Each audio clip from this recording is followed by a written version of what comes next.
السلام علیکم ورحمۃ اللہ وبرکاتہ۔ ناظرین و سامعین، میں محمد انتخاب ندوی اور نحو کے دسترخوان پر ہم آپ کا انتظار کرتے ہیں۔ روزانہ نئے نئے توشے آپ کے لیے حاضر خدمت کرتے ہیں۔ آج ہم آپ کے سامنے اعراب کے سلسلے میں کچھ اہم باتیں پیش کرنے کی کوشش کریں گے اور اس نقشے کو آپ اپنے ذہن میں مستحضر کر لیں گے۔ انشاءاللہ جو زبر زیر لگانا مشکل ہوتا ہے، انشاءاللہ وہ اس نقشے کے ذریعے حل کرنے کی کوشش کریں گے، آسان کرنے کی کوشش کریں گے۔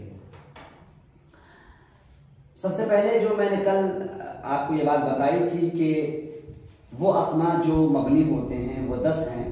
ہم نے 7 کا تذکرہ کیا تھا اور 3 باقی رہ گئے تھے۔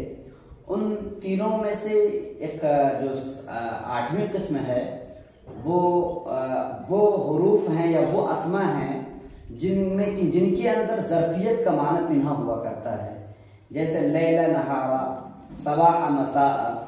تو ان اسماء کو مبنی بر فتحہ ہی پڑھا جائے گا اور یہ ہمیشہ مبنی ہوں گے۔ تو اس کے بعد جو اسم ہے وہ فعالی کے وزن پر، فعالی۔ دنیا میں جتنے بھی اسماء ہوں گے، اگر وہ علم ہے، کسی کا نام ہے، اگر وہ فعالی کے وزن پر ہے، جیسے حزامی ہے، قطامی ہے، وہ سب کے سب مبنی ہوں گے، مبنی بر کسرہ ہے۔ اور آخری جو ہے وہ ہے ہر وہ اسم جس کے آخر میں وے ہی لگا ہو، وے ہی، جیسے سیبوے، راہ وے، تو یہ مبنی بر کسرہ ہوا کرتا ہے۔ تو یہ ٹوٹل ہو گئے 10۔ آج میں آپ کے سامنے اعراب سے متعلق بات پیش کروں گا۔ اعراب کی 2 قسمیں ہیں۔ اعراب یا تو حرکت کے ساتھ ہوتا ہے یا اعراب حرف کے ساتھ ہوتا ہے۔ اگر اعراب حرکت کے ساتھ ہو تو حرکت کی 3 قسمیں ہیں: زبر، زیر، پیش۔ زبر، زیر، پیش۔ حرکت کی کتنی قسمیں ہیں؟ 3 ہیں: زبر، زیر، پیش۔ اور اعراب بالحرف اگر دیکھیں تو جب اعراب حرف کی شکل میں آ جائے تو اس کی بھی 3 شکلیں ہیں، اس کی بھی 3 قسمیں ہیں۔ نمبر 1 الف، نمبر 2 واو، نمبر 3 یا۔ الف، واو، یا۔ اعراب کی 2 قسمیں ہوئیں: اعراب بالحرکت، اعراب بالحرف۔ اعراب بالحرکت زبر، زیر، پیش۔ اعراب بالحرف الف، واو، یا۔ اب میں آپ کو بتاؤں گا کہ زبر اور زیر اور پیش کن کن اسماء پر لاتے ہیں اور الف اور واو اور یا کن کن اسماء پر لاتے ہیں۔ میں نے یہاں پر پورا نقشہ آپ کے سامنے درج کیا ہے، اس امید کے ساتھ کہ آپ ان نقشوں کو، اگر آپ نے نحو پڑھی ہے، ان نقشوں کو دیکھتے ہی شاید کہ وہ تمام جو قواعد آپ نے یاد کیے تھے وہ شاید کہ پھر سے مستحضر ہو گئے ہوں گے۔ اعراب بالحرکت، خواہ وہ زبر کی شکل میں ہو، 1 زبر کی شکل میں یا 2 زبر کی شکل میں، 1 زیر کی شکل میں ہو یا 2 زیر کی شکل میں، 1 پیش کی شکل میں ہو یا 2 پیش کی شکل میں۔ واضح رہے کہ جب الف لام آتا ہے اسم پر تو 2 پیش کے بجائے 1 پیش آتا ہے، 2 زبر کے بجائے 1 زبر آتا ہے، 2 زیر کے بجائے 1 زیر آتا ہے جب الف لام کسی اسم پر آ جائے۔ جیسے الرجل، القلم، تو جب الف لام آ جاتا ہے تو القلم، القلم، القلمی، الرجل، الرجل، الرجلی۔ تو الف لام آنے کی بنیاد پر نہ 2 پیش، نہ 2 زبر، نہ 2 زیر، بلکہ 1 پیش، 1 زبر۔ القلم، میم پیش مو، لام پیش لو، الرجل۔ بس میں آ رہی ہے نا؟ تو اعراب بالحرکت میں زبر، زیر، پیش، یہ زبر یا زیر یا پیش 3 طرح کے اسماء پر آتے ہیں۔ قرآن کریم میں اگر آپ غور کریں گے، جہاں جہاں آپ کو زبر یا زیر یا پیش اگر نظر آئے تو سمجھو کہ ان تینوں میں سے کوئی ایک ہے۔ نمبر 1 اسم مفرد صحیح، نمبر 1 اسم مفرد صحیح۔ جہاں جہاں پورا قرآن آپ دیکھ لیں، اگر کہیں پر بھی اگر آپ کو زبر آتا ہے، جیسے الحمد، الحمد للہ، اللہ، رب، مالکی، مالکی، یومی، یومی، اور صراطا، صراطا، طا زبر طا، المستقیمی، المستقیمی،